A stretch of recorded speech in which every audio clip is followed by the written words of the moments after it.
Buenas tardes, jefes. Buenas tardes. Les doy las gracias por sacar el tiempo para esta reunión, en la cual vamos a hablar sobre esta paciente, Norma Magdalena Arango, la cual tiene una situación muy delicada. Ella llegó ayer a consulta externa, la cual es una mujer de 43 años, ama de casa, sin antecedentes médicos relevantes. Ella acude por fatiga extrema, pérdida de peso inexplicada en los últimos meses. A pesar de múltiples consultas previas por síntomas inespecíficos, como fiebre intermitente, sudoración nocturna, no se le ha realizado un diagnóstico certero.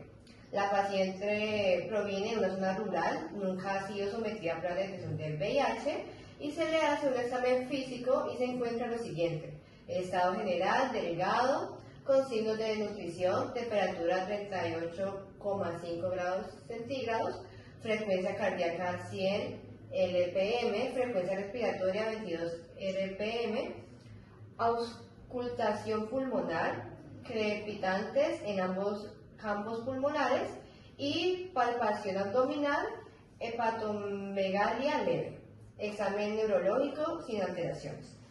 Ya los hallazgos clínicos: en el examen físico, Norma muestra signos de deshidratación, donde se le observa un estado general deteriorado, con palidez cutánea y adenopatías generalizadas.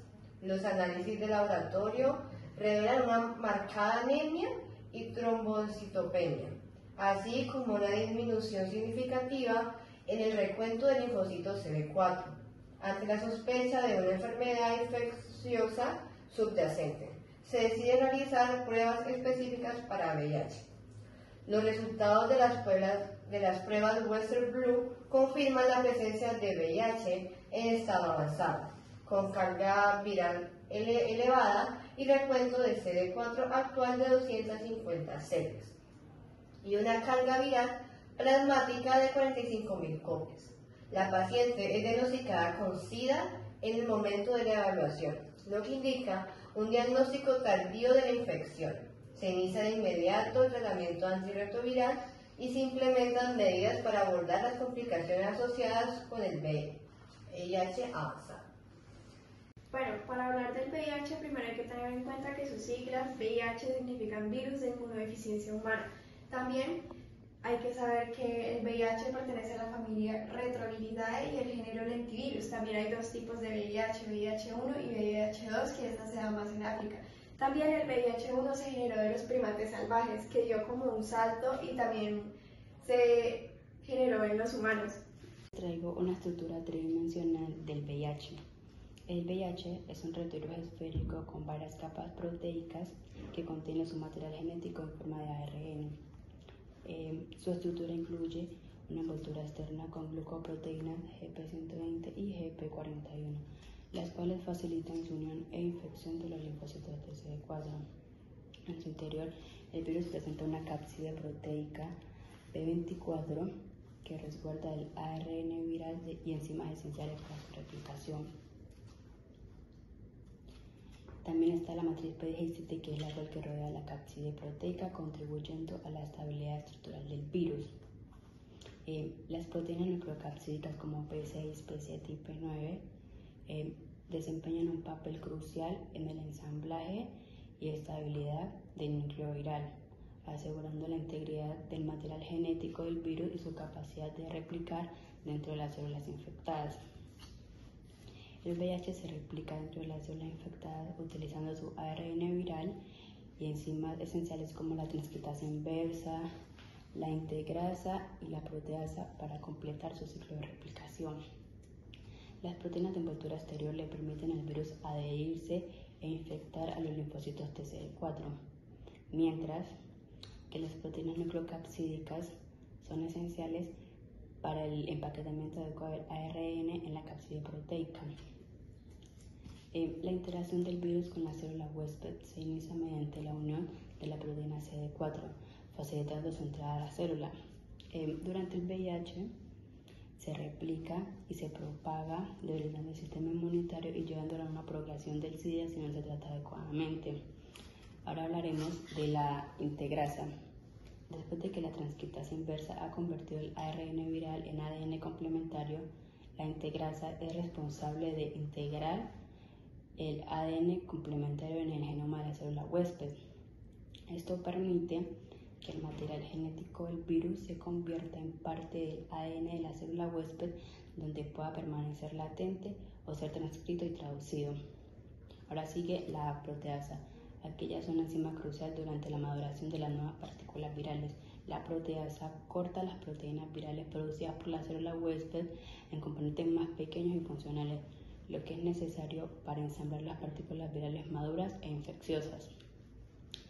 Y terminamos con las proteínas nucleocapsídicas. Aquellas son fundamentales para la estabilidad y funcionalidad del virus durante el ciclo de replicación y propagación dentro del organismo infectado.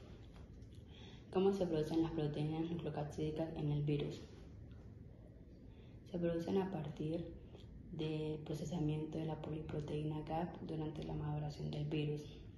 Específicamente, el gen GAP del VIH codifica una poliproteína precursora llamada P55. Esta poliproteína GAP es la encargada de reclutar 2 copias del ARN junto a otras proteínas virales. Y durante el proceso de maduración, la P55 es fraccionada por proteasas virales codificadas por el gen POL. Por lo tanto, las proteínas nucleocapsídicas como P6 y P7 y P9 se originan a partir del procesamiento de la poliproteína GAP por las proteasas virales durante la etapa final del ensamblaje y maduración del virus del VIH. Bueno, ¿qué sucede si esas proteínas no funcionan correctamente? Si esas proteínas no funcionan correctamente, se pueden presentar los siguientes escenarios, que son las alteraciones en el ensamblaje viral. Las proteínas nucleocapsídicas son responsables de empaquetar y proteger el ARN viral dentro del núcleo viral. Si estas proteínas no funcionan correctamente, el ensamblaje del virus podría verse comprometido, lo que podría resultar en la producción de viriones defectuosos o no infecciosos. También se presenta la inestabilidad del genoma viral. Si estas proteínas no funcionan correctamente, el ARN viral podría verse a daños o mutaciones, lo que le podría afectar la capacidad para replicarse de manera efectiva y generar variantes virales y resistentes. Ahora mi compañera María José les va a explicar de cómo entra el virus al organismo. Entonces yo les voy a explicar a profundidad cómo es la entrada del virus al organismo. Bueno, él para poder entrar tiene que tener 3 pasos. El primero, que es la adhesión y reconocimiento. El segundo, que es la fusión. Y el tercero, que es la liberación. Se lo vamos a hacer en video para que lo podamos ver como más gráficamente. Y aquí podemos ver el virus del VIH como tal. Y él va a estar buscando una célula T helper susceptible para poder pegarse a ella en su superficie. Aquí la podemos ver que la está buscando. También podemos ver los linfocitos CD4, que son los azules, y los receptores de quimiosinas, que son los rosados, que son los CCR5, que ellos son los que pelean contra el virus para que este no pueda entrar a nuestro organismo, o los que le van a permitir la entrada. Podemos decir que no hace mucha cosa, pero él es conocido como un ayudante silencioso. El virus se va a adherir a la superficie de la célula con sus proteínas, que aquí las podemos ver, que es la amarilla, la GP120, y la verde, la GP41. La CD4 la abraza para así poder que ésta quede pegada a la superficie y así ella pueda estirar la proteína GP41, que es lo que hace que ésta se pegue a la membrana y ella pueda entrar. Aquí ya lo podemos ver. Ella empieza a abrir la membrana, creando un puente entre las dos para que ya aquí pase la fusión y estabilizando la proteína. Aquí se empiezan a fusionar. Aquí podemos ver estas bolitas, es el virus del VIH como tal.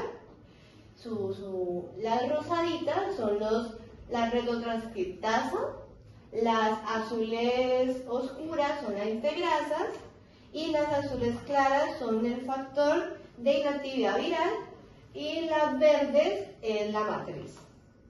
Es el triángulo que podemos ver aquí amarillo, es la cápsida, que adentro está el ARN y su información genética. Entonces ya se empieza a abrir y a fusionar la membrana y poder entrar todo el material genético del virus. Ahí ya entra.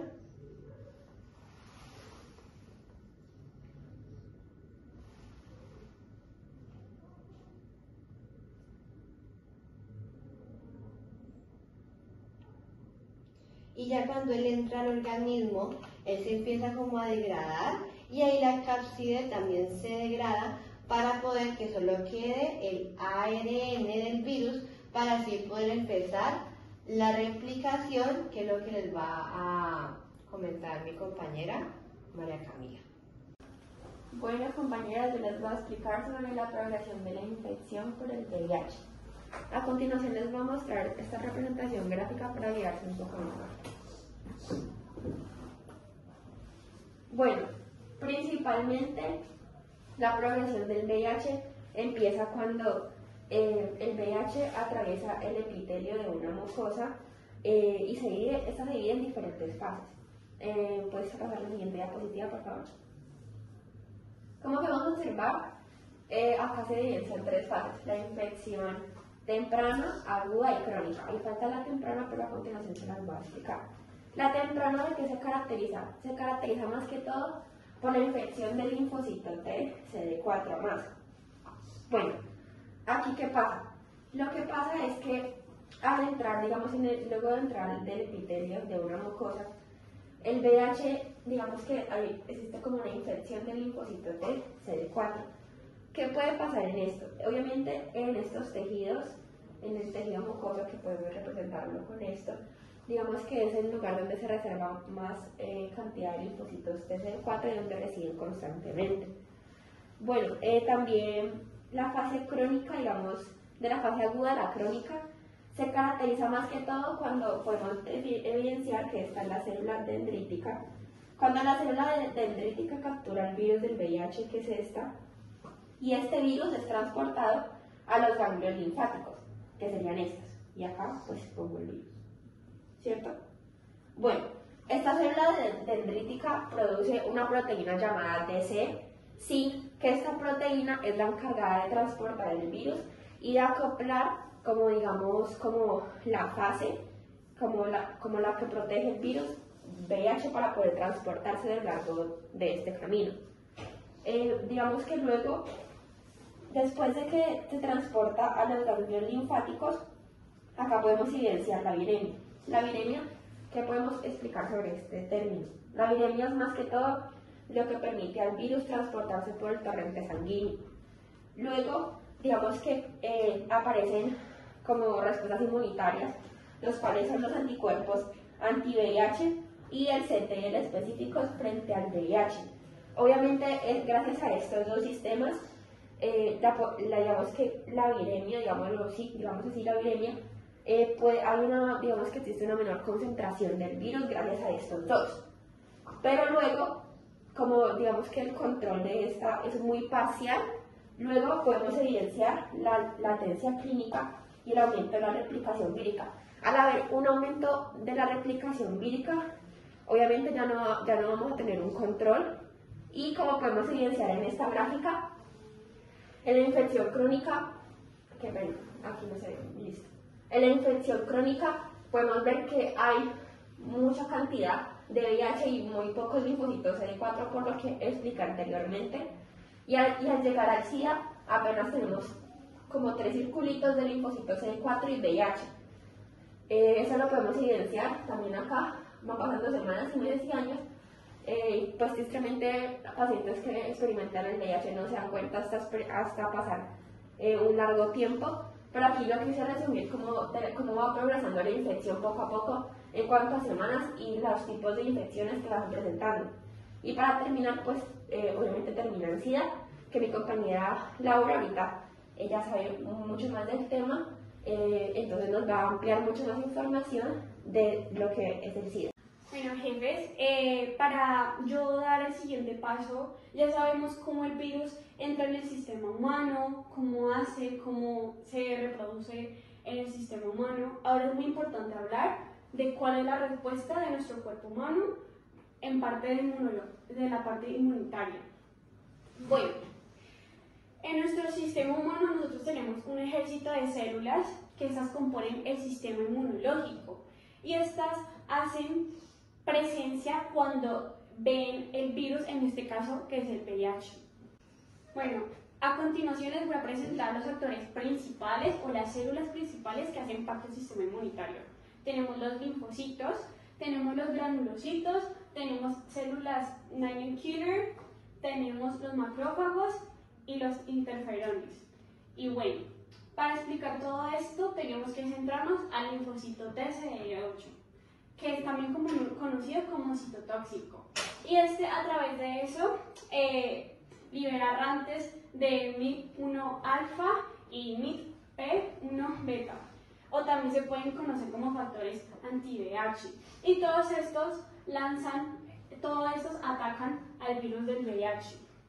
Y bueno, puede que esta respuesta, cuando los actores, digamos como las células NK, interferón, macrófagos, cuando van a atacar el virus, puede que la respuesta sea efectiva, pero a la vez, por el momento, cuando el virus va avanzando, lo que pasa es que el virus, como ya habían dicho mis compañeros anteriormente, el ADN viral entra al ADN del huésped. Eso quiere decir que sea muy difícil que la respuesta inmunitaria la aniquile por completo. Les voy a presentar los factores de resistencia. Cuando me refiero a factores de resistencia, es como explicar no solamente de la manera en cómo se esconde el virus y cómo hace que sea invisible ante nuestro cuerpo humano, sino que también esto se debe mucho a como hoy en día no hay una cura para el VIH y bueno, todas las formas en cómo se replica estando en un estado invisible. Bueno, cuando los factores de resistencia explico infección célula y célula, en este caso el linfocito, logra producir en sus superficies, logra producir proteínas virales. Al tener esas proteínas virales, eso hace que cree mayor adherencia con otras células y se cree una fusión, que en este caso denominamos que es un sinsitio, fusión de células, como aquí vemos. ¿Y qué es lo que pasa con esto? Que cuando la respuesta inmunitaria quiera ir a, digamos, hacer su función inmune, o sea, y en este caso tenemos el linfocito TCD8, que no la reconoce ya que el virus no puede, como está dentro, no puede salir, entonces no lo reconoce porque está a través de este sinsitio que no deja progresar con su misión. Bueno, miren, la glucosilación de la GP120, aquí la glucoproteína 120 lo que hace es que se glucosila, esto quiere decir que se une a partículas de azúcar y esto hace que sea irreconocible al sistema inmune y no logra identificarlo. Bueno, tenemos aquí variación genética del virus. La tosquitracerveza es una enzima que en sí comete muchos errores. ¿Y por qué los comete? Porque ella, el ARN viral, cuando lo convierte a ADN viral, lo que hace es que cuando afecta esto con su error, hace que la estructura cree un ADN mutante, que son estos. Y a partir de esto, puede que la respuesta inmunológica sea efectiva, como tanto no sea efectiva. Aquí es muy caucioso saber de cómo el VIH molecularmente pasa al SIDA y para esto tenemos que explicar profundamente el linfocito TCD4. Y bueno, ¿para qué sirve el linfocito TCD4 y cuál es su función? Bueno, los linfocitos T son colaboradores. Esto es lo que hace, su función principal es coordinar y amplificar la respuesta inmune. Y esta respuesta inmune, ellos llevan la señal a lo que son las células inmunitarias, como serían los macrófagos, los linfocitos B. Bueno, ahora una función del linfocito T es que él da la activación y maduración a través de cuando manda la señal para coordinar y amplificar la respuesta inmune. Y esto lo hace a través de diferentes células del sistema inmunitario. Bueno, aquí tenemos el linfocito TCD4, que cuando está en presencia de un virus, en este caso el virus VIH, este lo que hace es que manda una señal, y esto es a través de citocinas, que algo peculiar del linfocito es que él no genera anticuerpos, digamos, no puede expulsar nada para que él pueda colaborar contra la respuesta inmune. No, él lo que hace es la señal, y esta señal se define como citocinas. Entonces, a través de estas citocinas, lo que pasa es que se puede activar y madurar a las células de la respuesta inmune, y también a diferenciarlas. Entonces, aquí tenemos al linfocito TCD8 y al linfocito B, y tenemos a los macrófagos. Bueno, cuando esto pasa ya por las citocinas, estos cumplen su función a través de las citocinas del llamado del linfocito T a que ataquen al virus, en este, como se explica, el VIH. Y bueno, cuando lo que pasa es que el linfocito es atacado por el virus VIH, lo que pasa es que el linfocito químicamente en su parte interna ya no tiene las mismas propiedades. Entonces esto lo hace que se vaya desvaneciendo y vaya muriendo el linfocito TCD4. Entonces, ¿qué es lo que pasa con esto? Es muy importante recalcar que el linfocito TCD4 es el que manda la señal, él no hace, él manda la señal. Sin esa señal, ellos no pueden hacer este trabajo. Entonces, ¿qué es lo que pasa? Si el linfocito T, cuando la enfermedad vaya avanzando, se van muriendo muchos linfocitos TCD4, lo que hace es que el sistema inmune queda completamente debilitado. Esto quiere decir que le da la oportunidad a que ingresen enfermedades oportunistas, que tenemos como tuberculosis y etcétera de enfermedades.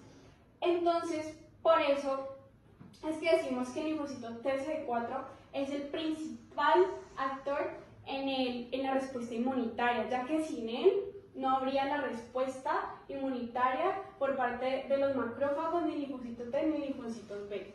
Bueno, ahora con mi compañera jefe, María Paula Lemos, les va a explicar cómo son las antirretrovirales y cómo funcionan en nuestro cuerpo. Bueno, yo les voy a explicar la farmacodinámica de los antirretrovirales. Bueno, ¿y qué es esto? La farmacodinámica de los antirretrovirales es el mecanismo de acción del fármaco, cómo lo absorbe, el mecanismo de acción, y hay que tener en cuenta que el antirretroviral, cada antirretroviral posee un mecanismo de acción único y diferente.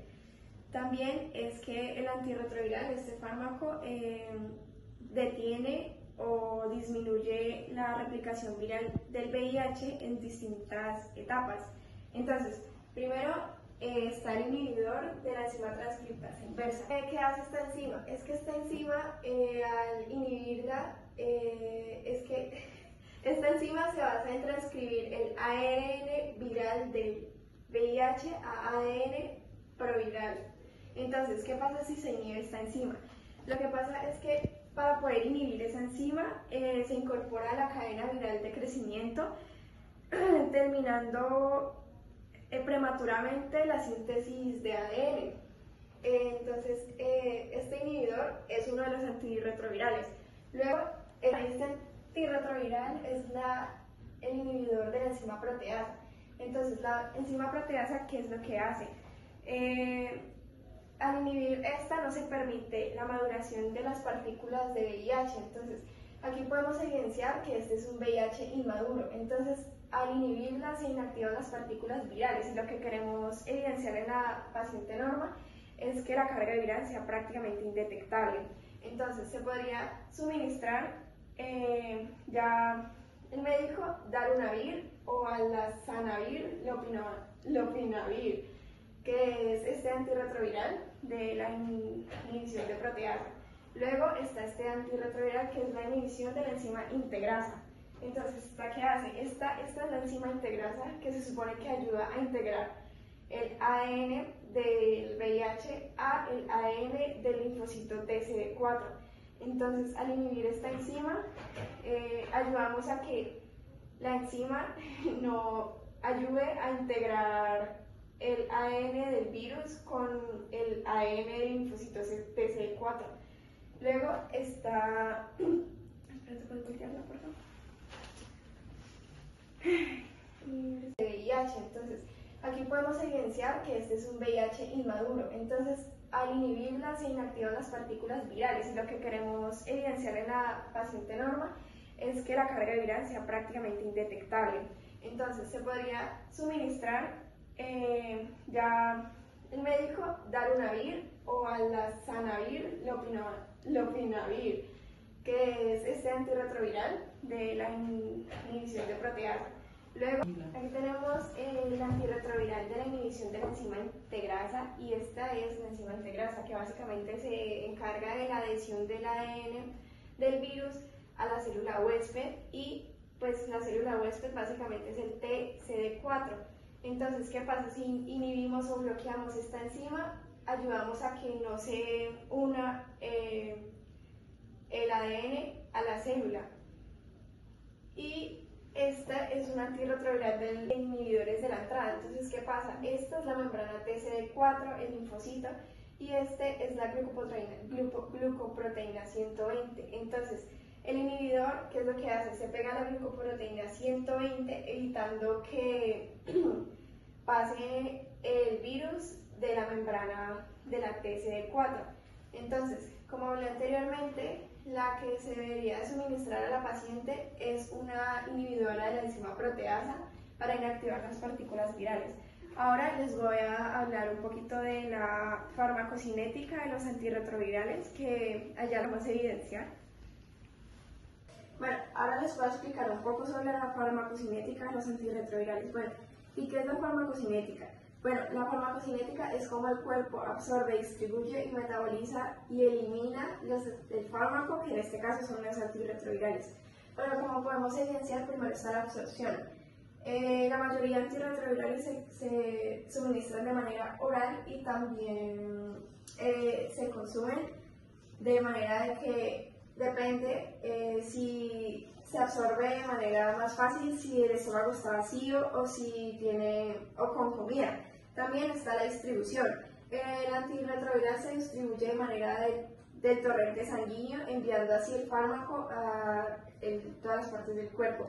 También está que algunos antirretrovirales se unen a proteínas plasmáticas como la albúmina, que es la que se enfoca en el transporte del fármaco, y lo que limita su distribución a los tejidos. También en la distribución es que algunos antirretrovirales penetran fácilmente en el sistema inmune o el sistema nervioso central.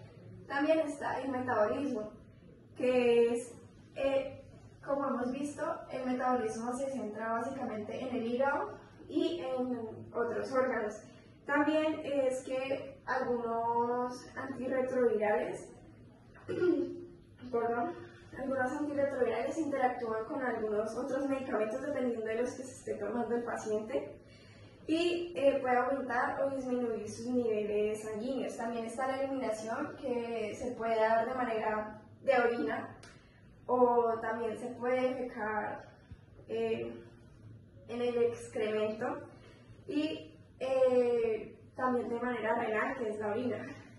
También la vía media de eliminación es importante para saber la medida del tiempo en la que se debe suministrar el medicamento, el antirretroviral. Ten en cuenta que para ayudar también a la paciente Norma, ella no es solo su enfermedad o el virus VIH, ella no es solo eso, sino que también es una persona. Y también hay que terminar con el estigma y el estereotipo de que solo las personas se contagian porque no tuvieron cuidado en la parte sexual. En este caso, Norma sí se contagió de manera sexual, pero ella no sabía que tenía el virus porque, como escucharon anteriormente, ella era asintomática, no tenía ni idea de que esos síntomas pertenecían al virus de inmunodeficiencia humana. Entonces también hay que dejar el estigma de que solo se contagia de manera sexual, porque hay muchas maneras de que se puede contraer el virus. El virus se puede contraer por el intercambio de fluidos cuando se corta o pasa algo, tiene una raspada y el intercambio de fluidos hace que adquiera este virus. Entonces tenemos que dejar el estereotipo o el estigma porque también se puede dar cuando está embarazada. Entonces